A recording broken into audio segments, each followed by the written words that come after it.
right, guys, we are finally live. Sorry it took so long. I was trying to figure out the YouTube, the new dashboard.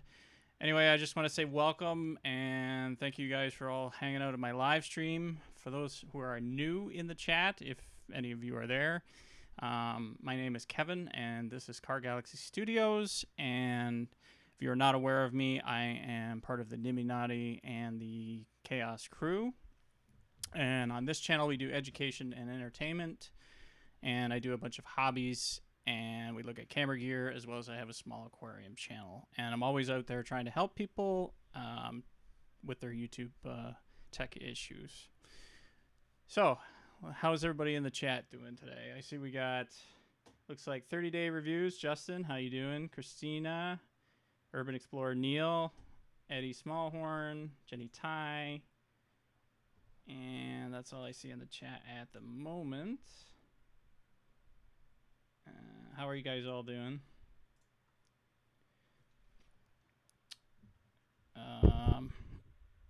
Okay, Neil, are you saying you can't hear me just because you're in your booth? Can everybody else hear me? Is the volume okay? Sometimes I have the mic not far from my mouth.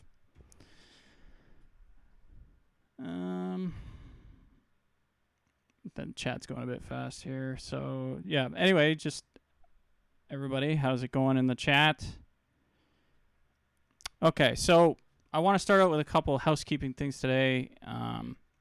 First off, you'll notice up, actually over here, this is the stream boss. So if you do a donation during the beginning of the stream or anytime during the stream, you can try to knock who's ever on the stream boss off. And I believe a $10 donation will knock somebody off from a full HP. And then you get added to the crew roster down below, right here. So that's one thing. The other thing is that specifically this stream, we're going to be talking about Vidsummit a little bit, just chatting with people in the chat about the contest that some of us won from Creator Chaos. I have not had a chance to actually put my thoughts to everything. This is actually the first live stream I've done in probably almost a year now. Bunch of different reasons, personal and otherwise. I'm finally getting back to it a little bit here and there. So anyway, so one of the major things that happened in the last month or so was that Daryl Eves challenged everybody to do a Vidsummit contest. And a bunch of the people in the chat here won, as well as myself. So I was just going to roll a little bit of video on that. Just give me 2 secs.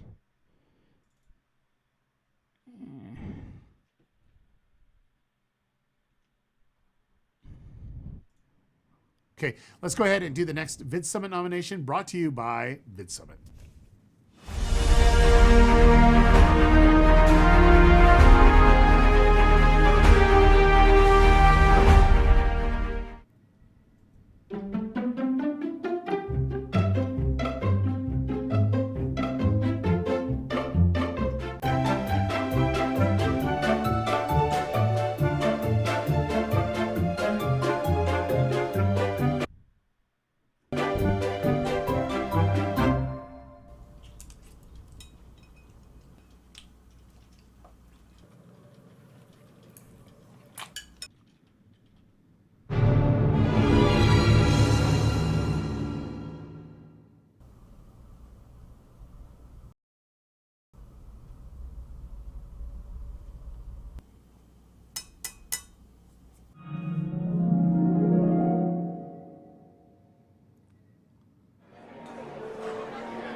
Okay, I wanted to play so much more of that. It actually had me laughing so hard. It really did. I loved the quirkiness. I loved the creativity of that one. It was like literally goofy, and I loved every minute of it. So listen, I think it was Karr Studios on that one. Really good job on that. I thought it was really well done. Okay, so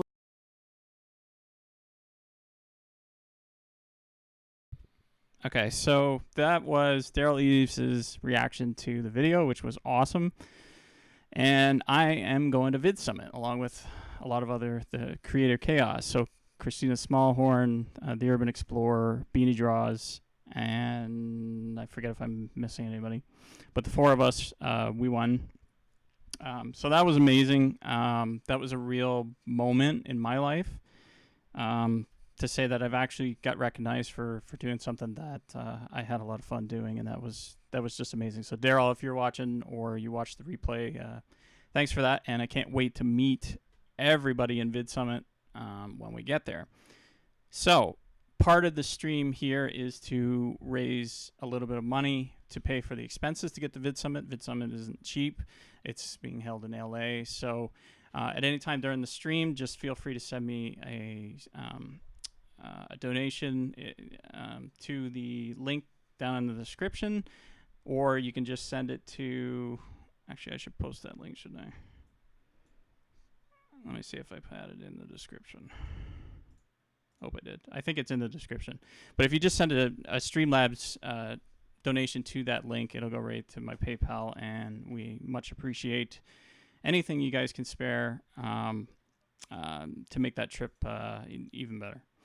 So, with that being said, I wanted to get into more talks about, in terms of, what everybody's bringing to Vidsummit. What are they looking for at Vidsummit, and get into a little bit of what I'm kind of looking for at the moment. It's still about 3 weeks away, something like that. So on the 13th, when does it start? It starts on the Tuesday night, so 15th, 16th it starts of October. So what Vidsummit really is going to do for me is meeting a lot more people,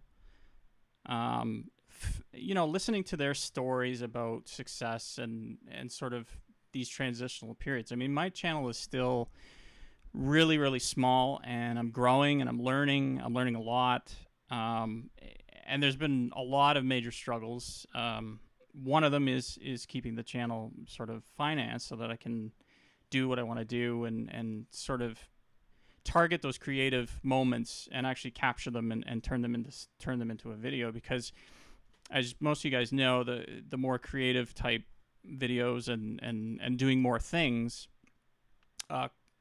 can sometimes cost money to do, whether it's a location shoot or I mean, for the most part, I've gotten away with a lot of cheap and easy kind of stuff, but eventually I want to sort of break that out a bit more, and it would be nice to expand beyond just myself.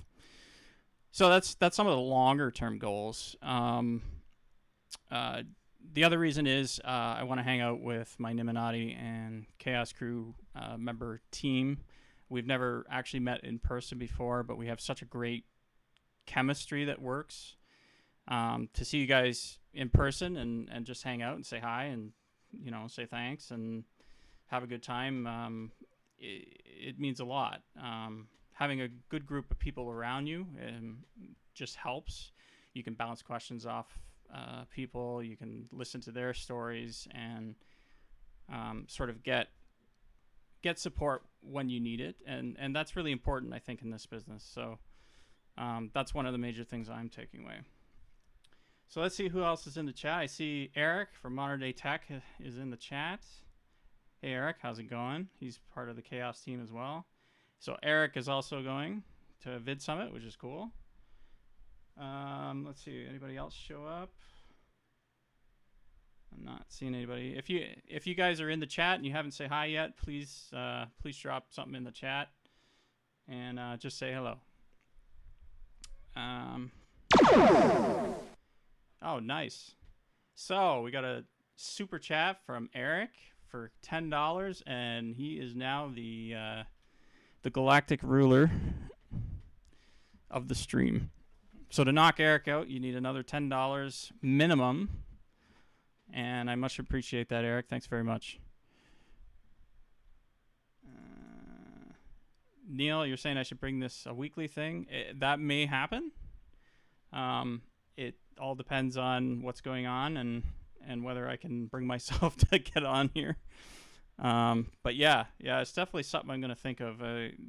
I was trying to make it weekly last year, and I think my biggest problem with doing this kind of stuff is I over prepare. I get very anxious and very nervous when I don't have something to rely on, and I want to make sure that I'm bringing all the value I can, almost in every situation. But sometimes that can get a little bit stressful at times. So, okay. Thank you, Neil. Sorry, that threw me off a little bit. Okay, so yeah, some of the sound effect, I may get in trouble for some of them, but you know what? It's Star Trek, and for those of you who don't know me that well, Star Trek is like a major kind of thing in my life. I love it. I'll watch it over and over and over and over again, and pretty much all of them. Although I got a little issue with Discovery, but that's more to do with the writers and not necessarily to do with the show itself. So, but other than that, Star Trek's a major part of my life since I was pretty young. Actually, I got hooked on Kirk and Spock on the reruns like everybody else did, the original series. I mean, and from there, then I went to Next Generation, and I was actually kind of upset with Next Generation because they didn't continue. And at that time, I was young, so I didn't really get it. But after, I think, the first season or second season, I just got hooked on TNG. And TNG is like, it's like near and dear to my heart. So, anyway, where I'm going with that. So, what are some of your goals for Vidsummit? Put them in the chat, and I'd love to hear sort of any plans or anything that you guys are planning on doing that maybe I haven't heard of. I know that I have a couple loose ideas that I'd like to do with everybody there. So one of the things is hopefully get a group photo of all the Nimminati, and then separately the ChaosCrew, because I think it's overdue, and some of us have been with Nick and Dee for years now, and we're like family, even though some of us have never met in person. So I'd like to do that if we can get everybody together. We'll have to see, time permitting. I know VidSummit is going to be a lot of energy. It's going to be a lot of time management, and it's going to be a lot of like just dumb luck and opportunity, like where you're going to be at a certain time and that type of thing. But hopefully we'll have a lot of time or some time to hang out and as a group and enjoy that. So that's one of my goals. The other goal might be to do something a little bit more involved, sort of on the cinematic side, but I'm not really planning anything too involved in that because I don't know what everybody's schedule is yet, and we may just sort of do something at the drop of a hat on one of the nights, or if everybody's around, or whatever. And I'm also open to ideas too. I'm hoping Dee will help, or Dee is interested in doing that. I know Nick has said that he is interested in maybe doing something, so we'll just have to see how things play out. And I know, like I said, VidSummit just from last year, if you guys haven't been part of that, we were on the 5-day live stream from home. We didn't actually attend last year, or I didn't. A lot of the other guys didn't. And just seeing, like, the one thing that blew me away was, how do people get from one room to another in less than like 2 minutes? So, I don't know how that has been worked out this year or not, but if you're actually going to most of the talks, it's pretty hectic. So you're gonna be, now luckily I don't think the rooms are too far away, but so I don't know how much time, especially during the day for those few days, there's going to be, but I'm going to be there for a week, we're just, Jenny and I are planning on making part of it a little bit of a vacation. I also have a friend I'm hooking up with out there, hopefully. So so it's going to be a bunch of different things rolled into that week. So it's going to be great. Christina says she's going to be hanging out with everyone. That's my only plan. That's awesome. And if that's the case, that's totally cool. Like I said, my ideas are just my ideas, and if people like them and there's a sort of group consensus, then we do whatever's fun, whatever's convenient, you know. Let's see who else has come into the chat. Tech Examined, nice to see you. Thank you for joining the stream. Two friends. They have a huge studio 30 minutes away. Oh, that's interesting. So one of the things that I'm hoping to do while we're in LA is go visit either Universal Studios or something like that. Also get some nice photo opportunities, but we'll have to see how much time there is for that.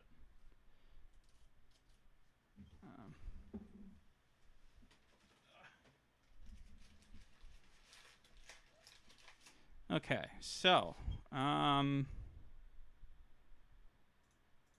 guess I should start out by saying, have any of you ever been to LA before? Because I know we haven't. So and if you have, do you know of good places to eat around the airport? I know, Neil, you said something about there being like a Denny's or something in the hotel or whatever, but we were trying to figure out, you know, where are all the best spots. I don't know how many of you are foodies or not, but must-eat places. The one thing I did hear about was some taco trucks. So apparently LA has like amazing Mexican food there. So if you're into that, taco trucks, I guess, are the way to go. But I have no idea at like right now where you go. They probably have an app or something on their phone. So.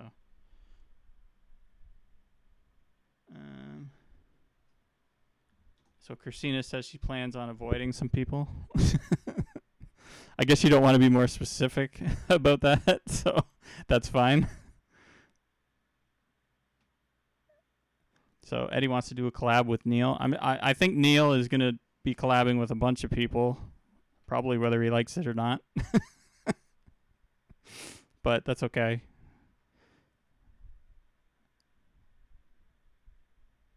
So, okay, so Eddie, you say you're running together with Neil, but does that mean you guys are gonna like go to the beach and kind of do like the Baywatch kind of thing, or like I don't know what that means, but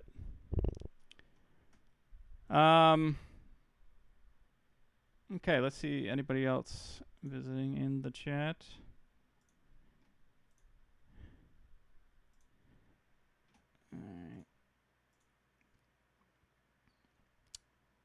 So, if you have any more Vidsummit ideas, I look forward to hearing everybody's ideas. Maybe that's something we could do on the next Chaos stream on Tuesday. I don't know. What's wrong with Jenny now? Okay, the speeding up thing. Yeah. Unfortunately, guys, I'm sorry about the chat. I don't know what's going on. I went into the YouTube settings for the live stream, but the thing is, with the new YouTube beta, there's like a beta studio, and I don't even think I can show you guys. But when I set up the thing, I set up the video. I set it up in the YouTube Studio beta, and there was no option for slow mode to turn on or off that I could find anyway. And in the original, there is, but it was already turned off. So I turned it on and then turned it off and saved it right before we started the stream, and it didn't do anything. So to me, there's a disconnect between the two. So I'm going to have to do some research on that. Maybe Doug knows if he's around. I don't think he's popped in here yet, but anyway, so yeah, I'm sorry about the slow-mo. I know that's kind of a pain. I'll have to fix that for next time or figure out why YouTube has not made that option quite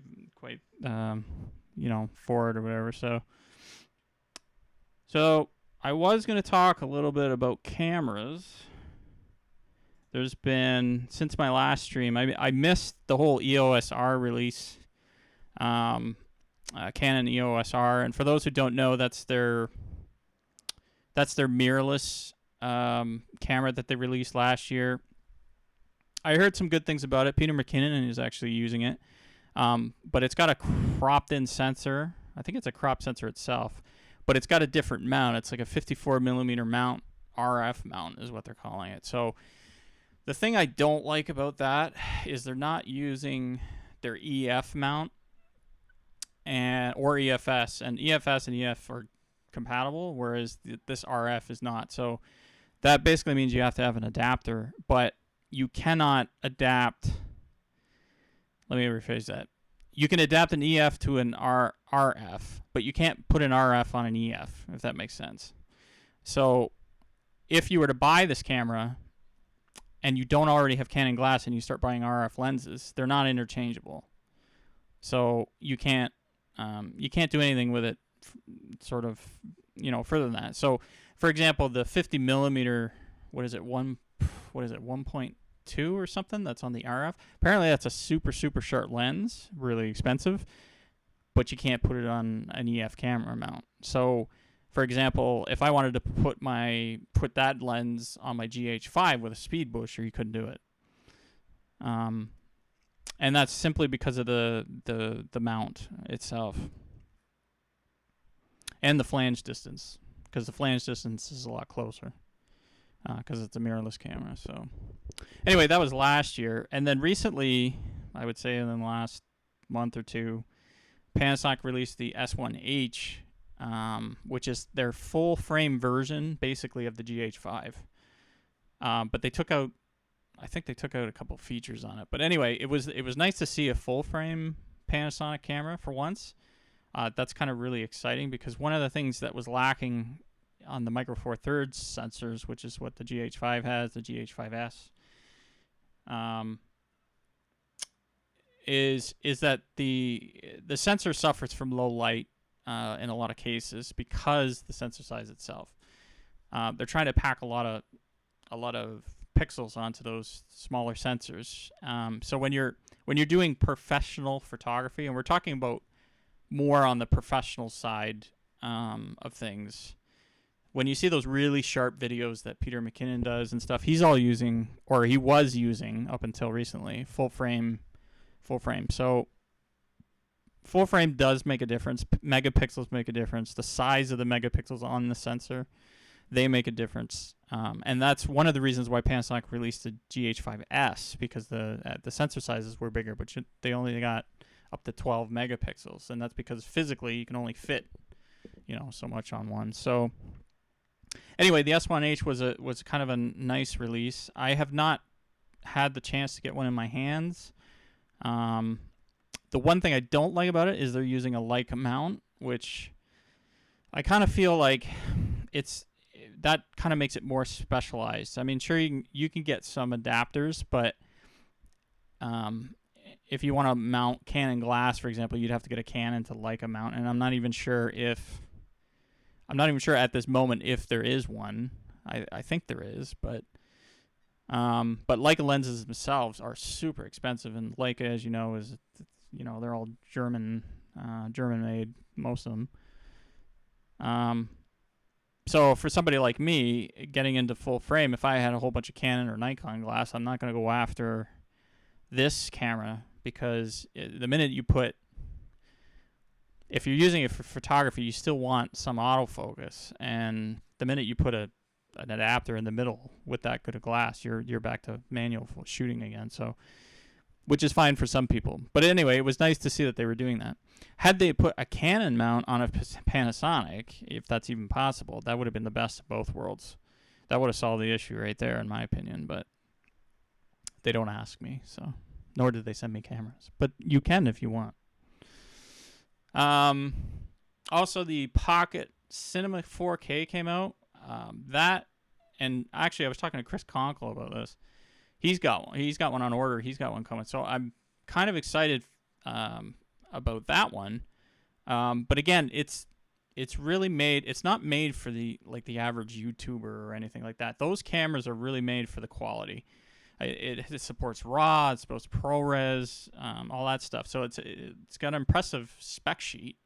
Still micro four thirds sensor like the GH5, but it's rocking out some features that are just gonna blow the GH5 out of the water in terms of end quality. So it'll be interesting to see what Chris does with it and how he likes it.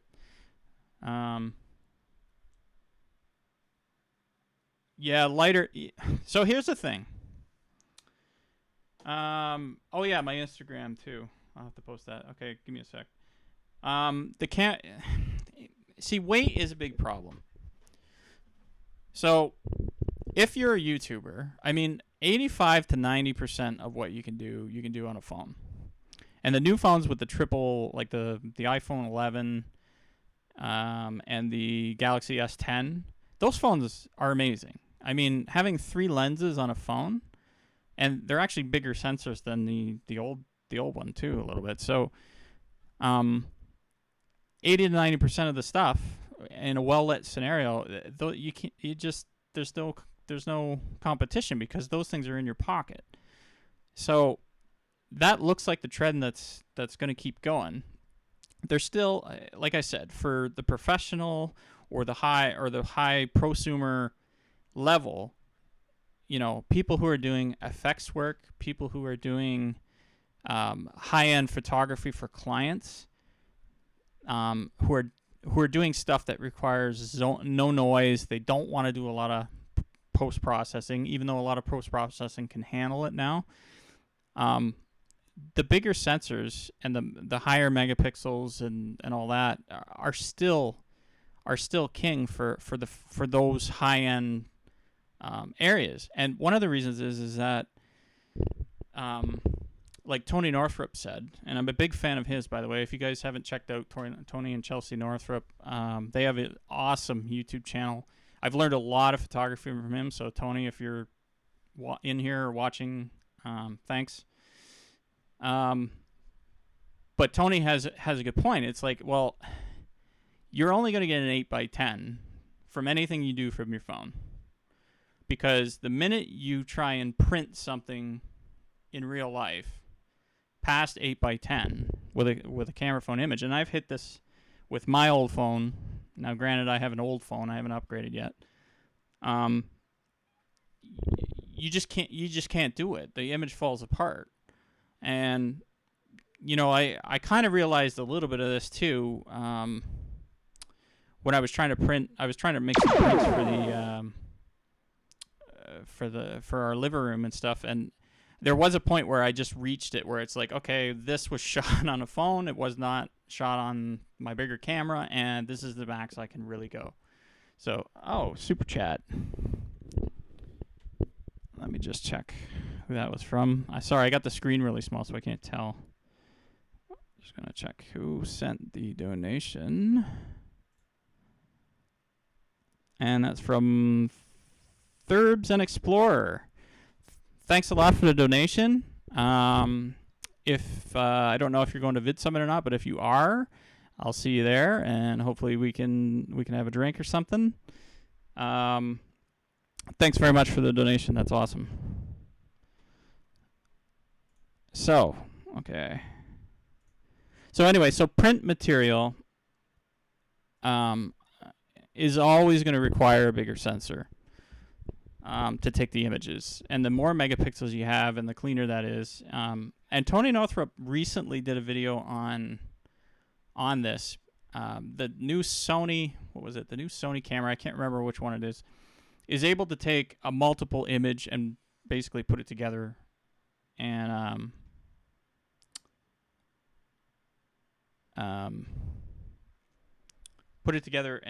make, a 200 megapixel image. And he showed the differences. And, like he used to say that the megapixel war is over and all this, and you don't need more than this. But the reality is, if you're doing large print, you're doing 8-foot by 5-foot prints, you need more megapixels. Okay. So I'm going to go back in the chat now. I've missed a bunch here.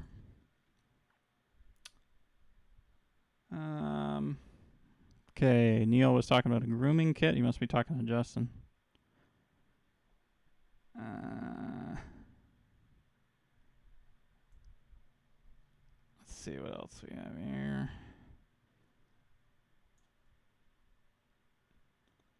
Oh yeah, my Instagram link. That's one thing I didn't put in the description. I will. So if the easiest way to get to my Instagram, if you want to check out some of my photos, is on my YouTube page itself. And then one of the links on the top right next to the subscribe is my Instagram link. So if you want to check out some of the photos and stuff I've done. So one of the other things, I don't think there's anything. Oh, Christina's eating wings. So I hope they're good. What kind of wings do you like, Christina? Do you like the really saucy ones or do you like the breaded ones? Because I think Jenny's the one that likes the breaded ones. And of course you got to have beer to go with it, right? Because that just makes sense.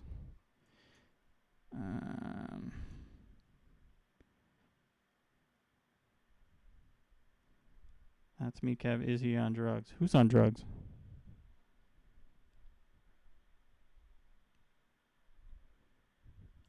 Okay, well, apparently somebody's on drugs. Yeah, so that's pretty much... Oh, and the last thing that I just heard, what was it, today or yesterday, was that Tony was talking about the Canon 1DX Mark III rumors. And for those of you that know Peter McKinnon, he used to shoot on a 1DX Mark II, I believe, for the longest time. So the 1DX Mark III is announced. So... Oh, yeah, that was the argument. So weight versus portability. And I've been facing this too. And unfortunately, I packed my camera bag, and I've taken about a week just sort of planning it out and figuring out what it is I'm bringing to Vidsummit. And I got to about 24 pounds, and I had to buy a new backpack. So I either need to pare it down or figure out what I'm actually going to be doing while I'm there. It's tough because now some of you would be like, well, I'll just bring your phone. Well, my phone is an old phone, first of all, and I will be bringing the phone as a backup. But I always shoot with my GH5, and the GH5 I have a really, really heavy lens on it, but it makes a difference in the image quality. So, and one of the things, because of one of my ideas was doing a more cinematic shoot, it'll turn out well in the end, right? So I'm debating, do I bring that and then bring all the gear? Oh, I was also going to bring my GoPro. So it's an old GoPro, but you need all the stuff to go with the GoPro in order to do it. So I was going to do a little bit of a vlog and, walk around, say hi to people and, just sort of capture the moment while we're there. And then I don't know what I would do with that footage after, but so that's kind of the plan. But then again, you kind of battle that whole, do I do that, spend my time worrying about all that, or do I just show up, have a good time, and let it go? But for me, it's kind of like, I kind of feel like I have to do something while I'm there because, I mean, Daryl's giving me the ticket, so it almost feels like a working vacation to me, and it would be sort of a waste of sort of resources not to take advantage of that. So that's the kind of dilemma I take as a photographer. So it's like, I'm going to get great shots. I'm going to get great video. It's like, but do I want to lug around all this stuff? So, and maybe that'll change if I end up getting a newer camera or a newer phone. I mean, so for me, yeah, the weight versus functionality is still an issue until we have like, drone cameras that have full frame sensors that can just float right beside you. I mean, there's a certain amount of stuff you still have to take with you if you're going to achieve a certain result or not. So anyway, I'd be interested to see what everybody else is taking. What are they planning? Are they doing sort of a vlog or are they doing more cinematic stuff? I know, Neil, you got the M50 today. Okay, so the Canon M50. Yeah, you see, Canon has their image and their color science down pat, and I love my Panasonic. It's better than what I have in the Canon realm, but if I had all the resources to go out and get Canon stuff, I would definitely consider switching back to Canon.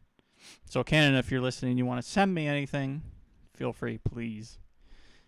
Because it's full frame definitely is much needed in my arsenal of photography gear for sure.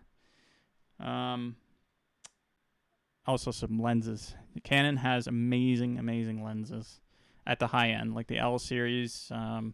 Right now, I'm actually really when I get the money, which I don't have at the moment. The 70-200, the IS 3, their latest version, that thing just blows everything out of the water.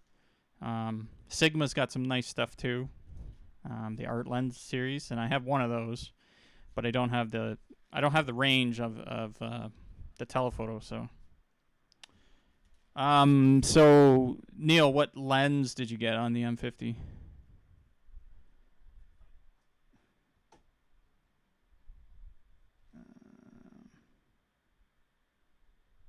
Oh, was that Neil's donation?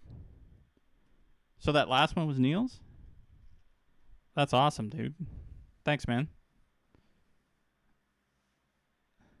Yeah, I know the slow mode is on, so it's kind of it's interfering. I'll try and get that fixed for next time. Let's see. Oh, I got one thing that I went through recently, which I thought I would share with you guys. So with my GH5, even though it's amazing, and the newer memory cards that I bought, which are from Angelberg, which are from Austria, those are amazing too.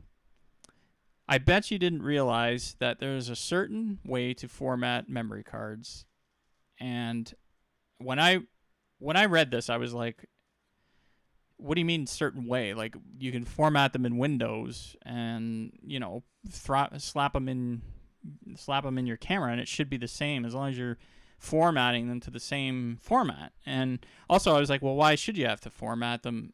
Well, as it turns out, when memory cards are starting to sort of act up, it may be necessary to reformat the cards, which I did know, but I hadn't experienced really, except with these ones. But that if you format them through Windows, they may not actually format to the right specification. Now, what do I mean by that? Well, as we know or do not know, Microsoft does not always do things by the book. So it wasn't until I read, and I forget where the article is, I may do one on my own, but the SD Card Association, so the SDA, has their own formatter application, which you can download for Linux or Windows. I think Mac. I'd have to double check that, but this formatter fixed my problems. I was starting to run into copy problems and a little bit of corruption on some of the video files. There were two problems actually. One was that. The other one was I had it plugged into a USB 3 port that was no good, or didn't. Another formatting sort of standard thing. Don't plug them into your front ports. Plug them into your back ports if you use one of those little readers.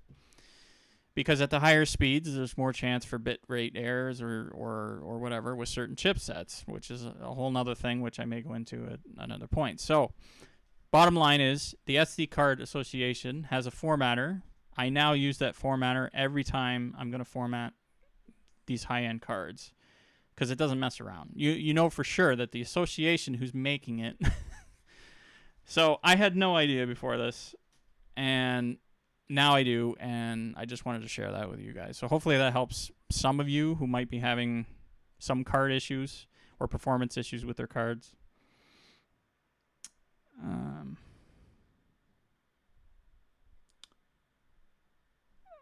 Okay, so nothing else in the chat.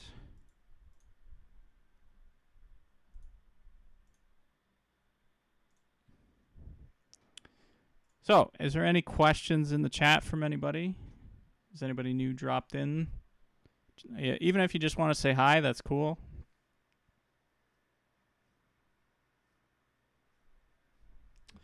So, a little bit of other news. this is a bit older news because I originally scheduled this for last year, but so the Viltrox EF M2 Mark II has been out for a while. I've heard that there's been some slight optical quality differences to the Mark I. And for those of you that don't know what that is, that's the speed booster that I use. Actually, no, I can't get it to you at the moment. It's in my bag. But it's basically converts, allows you to use EF lenses with Micro Four Thirds. So I didn't bother buying the Mark II because the Mark I was optically, it was just so good. So for those Micro Four Thirds shooters, the thing is fantastic. And they released a couple firmware upgrades. They improved one of the GH5 stabilizer in version 3.1, I think. So for those of you who are interested in getting the Viltrox EFM2 and you have Canon glass and are going to a Micro Four Thirds, not including the pocket, mind you, because all the Blackmagic stuff doesn't seem to support the standard speed boosters. So just a word of caution there. And one of the things I did, which I wrote an article about, was that I hacked off my 55 to 250 millimeter EF S lens, and I can report that I've been using it for a significant amount of time now, and it does work. Sometimes I have focusing issues back and forth because you have a dial, but it's focused by wire.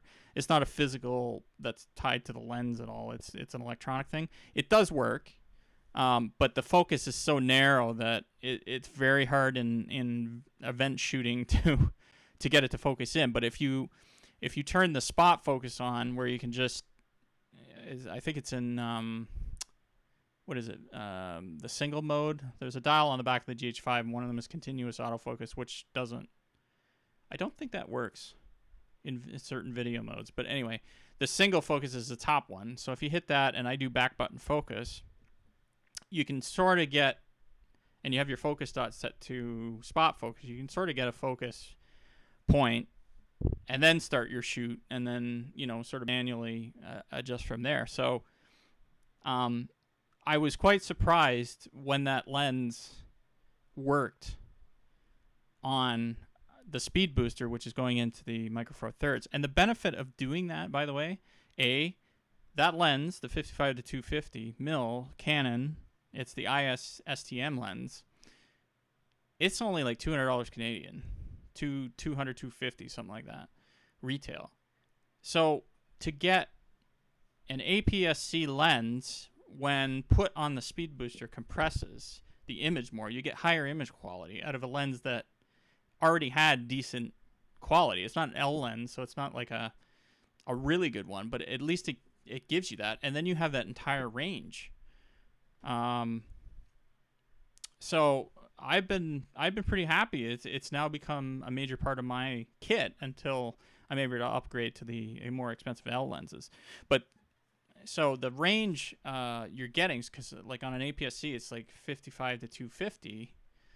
You convert that to the Micro Four Thirds with the speed booster, and you're getting somewhere around 100 to 400 millimeters.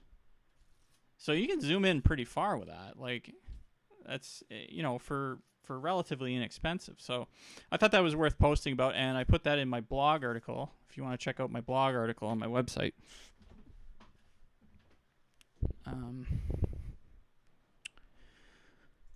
So another news.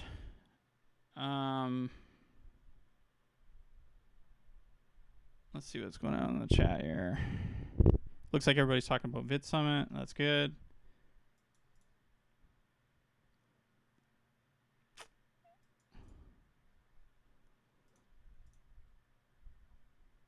Yeah. So the other, lack of news is that there's still no Sony A7S III yet. And for those of you that know what that camera is, it's all about video. It's not released yet. There's no confirmation or sight of the thing, but because the 2020 Olympics are coming up next year, I have a suspicion it's either going to get released or announced, at least by the end of the year or sometime early next year. they're probably perfecting things. I'm not a Sony shooter personally, but I try to keep informed about, you know, all the different types of camera bodies that are out there, because and the Sony A7S series is really made for low light shooting. So when we were going back to talk about 80 to 90% of stuff that's shot, this would be in the top 1% or 1 to 5%, because any low light situation, I mean, from pitch black, this thing can pick up. The A7S II could, at least. It was just amazing. It was phenomenal. The sensor itself was designed to pick up really low light for those specific shooting situations. So if you have a situation where you need something like that, that is the line to go to. Nothing in Canon or Panasonic really can match that. But it's a very specific shooting environment. So eventually all cameras, I think, are going to end up being able to do everything. But I think we're a long way off yet. So no announcements or anything, just rumors, and some of them are my rumors, so don't take them as fact. Let's see, what else? A couple things we've done lately, just sort of on the personal side. So a lot of why I haven't streamed in the last year too is I've been picking up other hobbies, dealing with fish, and also watching a lot of, you know, television and stuff. But one of the things I've been working on, and I worked on over this past winter, so I'll show you guys. So this is one of my acrylic paintings, and this is, of course, a painting of Niagara Falls. So that's one that I did, and it turned out pretty well. It took me about, this painting in particular, because I'd never done this style before. It's in the style of like Claude Monet. It took me about 9 hours for this one straight. Well, with one little break in between. So that's something I'm getting into. And I've been posting these pictures on the Instagram. So if you want to see it in a little more detail there, you can. Here's a new one that I haven't finished yet, but I'm working on right now. That's also of Niagara Falls. But it's in the winter at nighttime. So the falls is lit up there for the Festival of Lights, and I'm still working on it. So just thought I'd show that.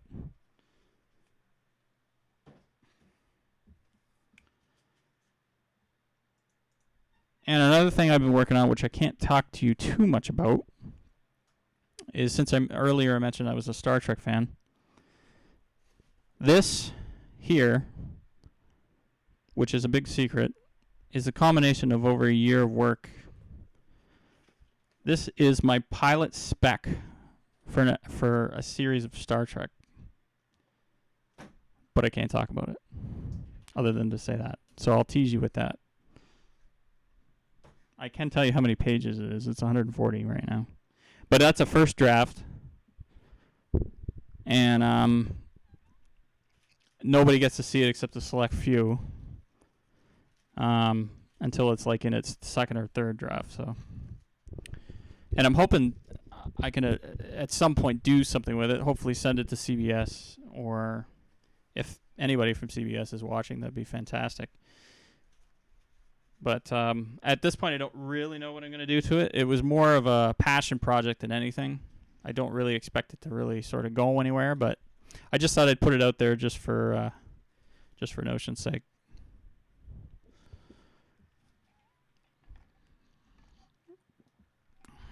What's my handle? For Twitter or for Instagram? If you want my Instagram, I will... Okay, just give me 2 seconds here. I'm just going to go...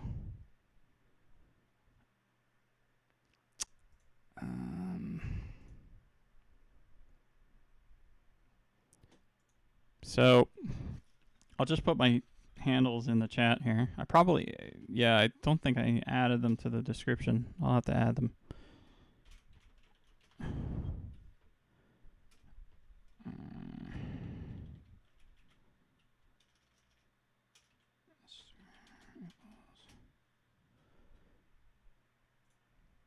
Actually, I think my Instagram's the same.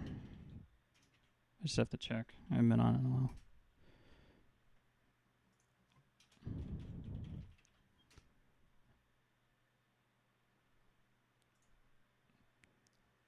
Just give me 2 seconds here.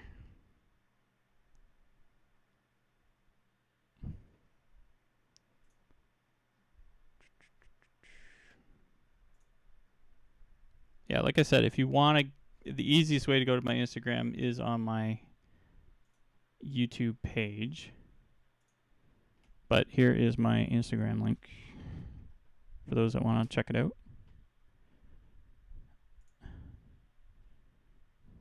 Hey, Chris Conkle is in the chat. How you doing, Chris? So, Chris, we're talking a lot about Vidsummit. We're talking about hobbies. We're talking about all kinds of stuff, camera stuff. Actually, you missed it. I was talking about your Blackmagic camera for a bit. So, yeah, what kind of wings were you guys eating? Because like that's starting to make me hungry now. We love wings too. And I hope you had some beer with that, because, like I said, they go together well.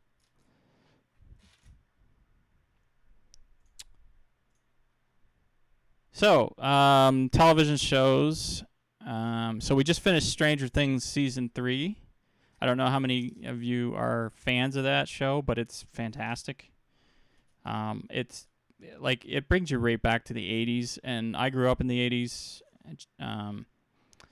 It's just fantastic. Some of the little things you don't catch the first time, you got to kind of go back and like there was one scene, I forget which episode, but they were in like a grocery store, and they went down the cereal aisle, and oh my God, all the cereal boxes from that area they had, and like Captain Crunch. I know they still have Captain Crunch today, but I can't even remember all the ones that they had, but it was just ones that don't exist anymore, and you're like, oh yeah, I remember that. Like, that was fantastic. So I'm getting a kick out of that. And it's really well written, that show. Like, it's got Winona Ryder in it. I mean, it's just fantastic. So I've also been watching Katie Sackhoff's new sci-fi show, and I can't remember the name of it at the moment, but something Unknown, I think. Anyway, I have mixed feelings about that one. I love Katie, but it's almost it's kind of horror and space mixed with sci-fi, but it seems a little forced at times. And some of the characters are just like they don't take enough to sort of get you into those characters first, like all the supplemental characters. Katie's character is fantastic. And the guy who plays her husband is fantastic too. I've been enjoying watching them. But some of the secondary characters and stuff, it's like the writers just didn't have time, or they wanted to rush the storyline so that you didn't really get a sense of them. But I am enjoying parts of it, so I'm going to keep watching, and hopefully things will develop.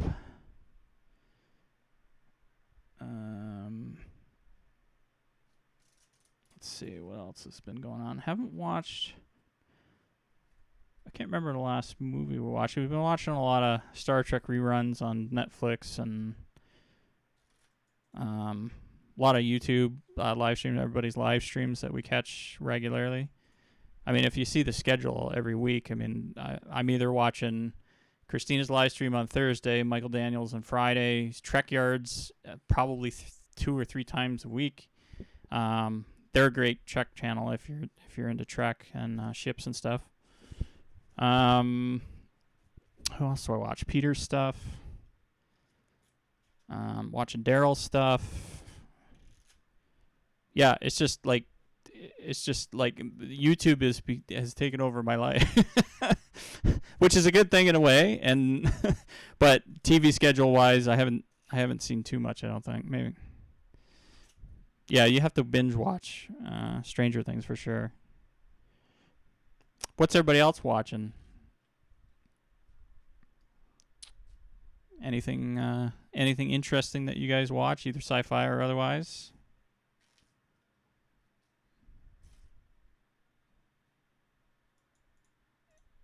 Oh, so they made a video game called The Blackout Club. I haven't seen anything about that.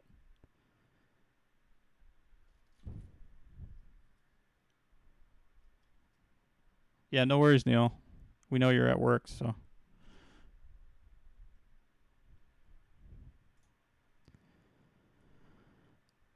So,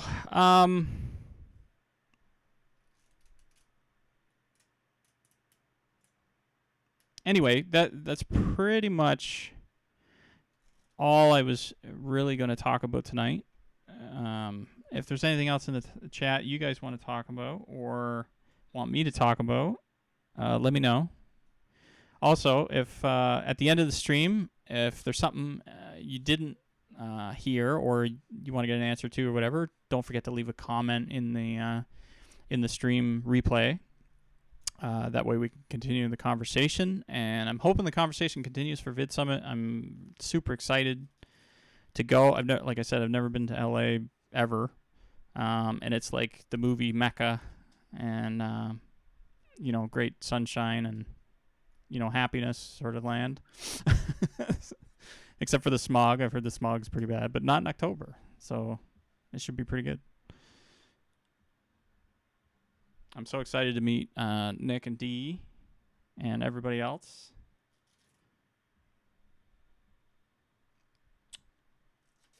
Let's see what else is going on. Neil's talking about something about filters. So anyway, I think at this point, unless anybody's got anything, I think I'm going to wrap up the stream. It's almost at an hour. I thanked everybody for the donations. That was fantastic. I may do a couple more of these before VidSummit. I'm going to try to get some more material for you guys, things I'm looking at or working on. And I will talk to you guys later.